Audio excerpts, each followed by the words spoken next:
2002年的某个秋天，我们工作小组来到了海拔402公尺、全台湾地势最高的车站深井茶站，旧名16分。这里的火车因为上坡，所以走得很慢。上坡是因为山，因为在山区，这里不产鱼。台北客家人较节俭，比如去像你过年过节家要准备神宴，那神宴的话，一定要先拜神明，神明拜的再拜祖先，祖先拜的再拜人家就会庄庙，但是一般人家冇办法一下处理的按多肉类，佢客家人也同喺度祖先都当较聪明都对。拿来全部切好了，然后煸锅，较菜底猪肉、较皮的猪肉都得分开，切到细细底来，留条肉拿来做客家炒肉，无都拿来做安尼控肉，也都两种方式。拜拜用鱿鱼而不用鱼，是因为山区没有鱼。柳太狗说，反正鱿鱼跟鱼都是鱼，差不多啦。穷一点的甚至买不起鱿鱼，还用豆腐干代替。拜完之后，勤俭的客家人呢，就会将吃不完的猪肉、鱿鱼等切丝、油炸后做成客家炒肉，保存起来，是道极为家常的客家菜。而且客家炒肉必须把肥的猪肉跟瘦的猪肉分开，这才保存得久。真的是肥从群看的客家人啊！不过柳太国说，勤俭是他们的家训，是从他爷爷就一直遵守的基本原则。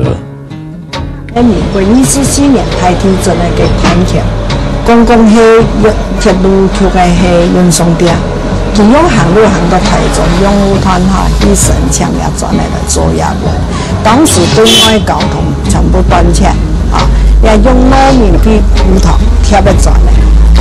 也到处也到有4台，也个转的当坚固。刘家阿公去申请的红砖就是藤平的 QQ 于藤平旧桥，他每天沿着铁轨走4、5公里的路，把红砖都挑了回来，盖了2栋房子，其中1栋就是现在的圣心客栈。柳太狗说，这个红砖真的是很高级的建材，不管是地震、台风都震不垮，也吹不倒。屋底先走了呢，4面墙依然屹立在那边。我们问柳太狗说，怎么会这么的肯定？他红着脸跟我们说，嘿嘿，我有经验嘛。不过要转的当啱，当然唔想我本身台前一团唔係喺我老多入去轉嘅我感染冇，我多過嘅多數當中多唔台，係啊，唔係個台前一度團都同樣啦，唔好可以啦，一定我多過嚟咧。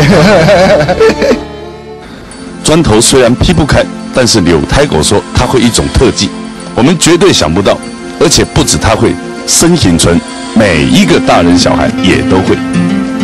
這裡來講52年、53年以前的人台灣都有跳過火的，做唔到講台灣，做到講全部都有跳過火的。一號龍一出龍天天都已經都開始掉到茶門掉到茶門都差唔多，看到差唔多火柴一頭天天，我哋樹都開始像蘿蔔一樣嚟掉的，一隻腳都開始要去捅到天啦，等到1、2站天天。像比如講，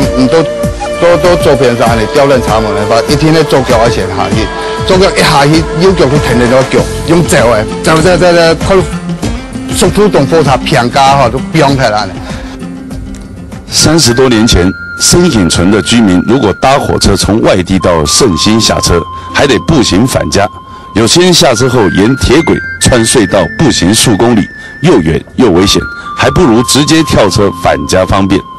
客家有一句話說，做行3週當一工，做行3年當一冬，就是希望人珍惜時間，把握光陰。如果套在聖心村，那這裡所有的居民就是最節儉的一群人，因為他們不但把吃剩的省下來，磚塊省下來，連時間也都省下來了。